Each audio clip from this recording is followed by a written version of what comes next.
This is part 2 of the introduction to my bonsai collection video, and this is by www.warmanhandisbonsai.co.uk.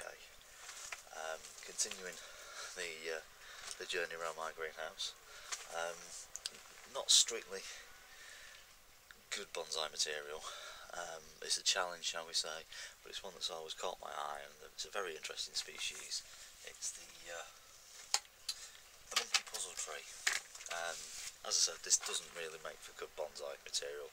It's, in the general term of it, it's rather spiky, shall we say, and the leaves are actually very, very sharp. The more mature versions, they can actually be as sharp as glass, but it has a lot of character, and I don't know, there's some nice colouring on it. It's just the very, very unusual nature of the tree. Plus, I believe it's one of the oldest trees species around. I mean, it does look very, very prehistoric, shall we say. And they're often touted online as people selling them, say, that they are one of the prehistoric trees. But it's just very, very full of character, and they do throw out some very, very unusual shapes. Once it goes beyond this stage, they're not a very fast growing tree though. From when they're young, they do grow very slowly when they're immature trees, but they can in maturity grow to massive height and huge trunk circumferences. So just be aware of that. You plant one in your garden, that one day you might end up with a massive tree that takes some cutting down if you should have to do so. Yes, there's the monkey puzzle tree. And this is another recent collection to addition to my collection. It's a small leaf jade, as you can see, very pretty little tree. Only arrived recently, so I'm just going to let it settle down for a while, and see that it obviously survived the transportation of arriving via post and such. But I don't really think there's very much you can actually do with it. It's just a very pretty little thing in a small pot that's, we'll see how it comes on, make sure it survives, and see what it's like in spring, when really I will start working on most of these trees properly. For now, it's just maintenance and make sure they survived the experience of getting here, or being potted into actual pots from the nursery containers that they came in. Anyway, there's a small leaf jade. This, as you can see, is very much a brand new addition to the collection. This has only arrived recently, and I still haven't had time to put it into a training pot. This one is kind of amusing because there was always a bit of a discrepancy on the name. I thought it was called a cotton Easter, which made my missus laugh, as she's a little bit more knowledgeable about certain things, where the gardening things concerned, than I am, and she kindly corrected me and said, "Oh no, it's not a cotton Easter, it's a cotoneaster." I've heard other people call it cotton Easter. I've checked it online, and it is supposedly pronounced cotoneaster, but it'll always be cotton Easter to me, and the missus will obviously always laugh because of that. Very pretty little tree. I've got high hopes for this one because it does look like it can throw out some really, really nice shapes, and not only that, apparently it does put out some nice little red fruits, sort of very berry looking, but it can look kind of Christmas tree like if you shape it down in the traditional bonsai styling. That's one thing you may notice eventually. I do not really conform to the constraints of the classic bonsai shaping or styling. Bonsai is more of an expression of something that I see in a tree and then developing it, rather than sticking to the rules of bonsai. So I'll do certain things with my stock that other people would cringe at, and I'm sorry if that's the way that you view things, then fine. Bonsai is an art and a state of mind to me, rather than a book of rules that have to be conformed. So again, that's just my view on things, and that's the way it is for the way that I do things. Everybody's different, and that's one of the things that I like to look into, is as an expression for myself. Moving onwards, this is a Korean fir. This is quite cute, I think. Avis Koreana.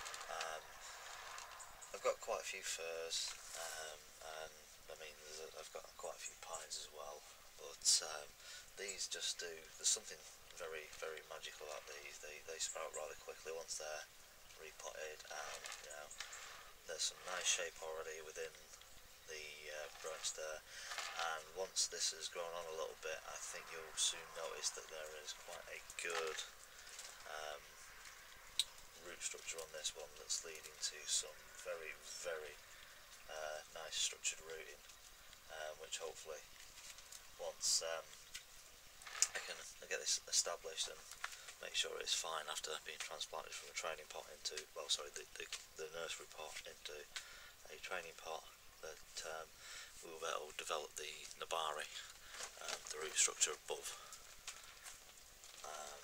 the top surface, show that off, because there is some really nice nabari on this tree, but just for now I just want to keep it nice and moist and keep it safe and secure to develop the tree onwards. A nice little species to work with by the looks of it. It's got some good branch structure, it grows quite quickly, a lot of this is new growth, so you can see it's still fairly immature because of the colouring. That's the Korean fir, and along similar lines or similar vein is the yew tree. Now this one has absolutely stunning trunk structure. This is how it came, sort of. I've moved it somewhat from the nursery pot that it came in, and when I've put it into this training pot, there wasn't very much root on it, so I thought I can get away with putting it in a ceramic bonsai pot, and I thought the black one suited it, but again that's that personal choice and preference. Aesthetically it's one of those things, but I've got the old little rock there going in, because the roots do actually go over that there nicely, and you have this stunning little curve there. I know a lot of people would rather have perfect taper, but I'd rather have something that's unique and interesting than just the standard everybody else has got one method. But you can see, I mean, there's some character there, and just wait for the shock of transplanting from the nursery pot to a training pot to kick in and get over it, and hopefully next year we'll be able to do some seriously nice work with that. Again, this is all very, very young stock. There's nothing here that's considered, you know, very, very old or aged or mature by any stretch of the imagination, so unfortunately I can't really help you with that kind of stuff at the moment. These are just starter trees, and that's where I'm at the moment. One of the interesting things is shop bought stock, and what I mean by shop bought stock is sometimes you will see, sometimes you will often find in a supermarket chain or a shopping mall or whatever, you'll have people selling bonsai trees, and I think one of the common terms for it across the internet is Malsai, as in Mallsai. Usually mass produced, not expected to live longer than 2 or 3 years, or within 10 minutes if you actually get the tree home. This is actually dispelling the myth, because this was bought several months ago and it's had a repot, because I had to check the roots out because it was a bit root bound, and it's gone back in to another pot and it's still surviving. Wouldn't say flourishing at the moment, actually looking at it. It's been out in the sun for a good few weeks. Well, I was making the most of the good weather that we've recently had. It's looking a little bit worn out, but it's still going strong by the looks of it.